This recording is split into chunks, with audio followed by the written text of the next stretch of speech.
لے کے فجر کی نماز کے بعد سے لے کے اب تک ہمارے 11 شہید اور ہو چکے ہیں اور 50 سے زیادہ شدید ترین زخمی ہیں. اور ڈاکٹر صاحب بتا رہے ہیں کہ 20 سے زیادہ وہ سخت ترین زخمی ہیں کہ جنہیں اگر طبی امداد نہ ملی فوری طور پہ تو وہ بھی شہید ہو جائیں گے. یہ کیا طریقہ ہے؟ ریاست کیا کر رہی ہے؟ ریاست اس طریقے سے کنٹرول کرنا چاہتی ہے تو ہم سارے حاضر ہیں رسول اللہ کے دین کے لیے. ہم کہتے ہیں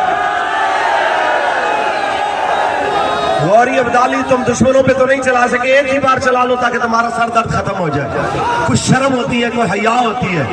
وزیر اعظم سے لے کے لا انفورسمنٹ تمام ایجنسیز تک اور گورنمنٹ کے ہینڈلر تک سب کو کہتے ہیں کہ کچھ بندے کو شرم ہوتی ہے کہ یہ قوم ٹیکس اپنا پیٹ کاٹ کے آپ لوگوں کو ٹیکس دیتی ہے دفاع کے نام پہ. آپ کس سے دفاع کر رہے ہیں؟ جن سے دفاع کرنا تھا ان کی بجائے آپ ان کو مار رہے ہیں جو آپ کے اپنے شہری ہیں, جو آپ کے اپنے ملک کے باسی ہیں, جو لا الہ الا اللہ محمد رسول اللہ پڑھنے والے ہیں. اور میں پاکستان کے تمام شعبہ زندگی سے تعلق رکھنے والے لوگوں کو, پہلے ڈاکٹر صاحبان کو, تعلیمی اداروں اور مشائخ کو, علماء کو, تاجر برادری کو, وکلاء کو اور خاص طور پہ بڑی کرسیوں پہ سموٹو ایکشن لینے والوں کو کہ کیا ابھی وقت نہیں آیا جناب کی کرسی کے اوپر کوئی تھوڑی بہت دستک ہوئی ہو کہ ابھی سموٹو لیا جائے کہ پوچھا جائے گولی کیوں چل رہی ہے؟ جس وقت ایک احتجاج شروع ہی نہیں ہوا اس پہ گولی کیوں چلی؟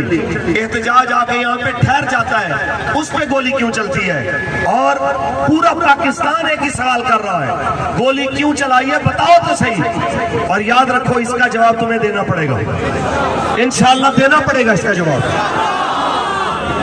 باقی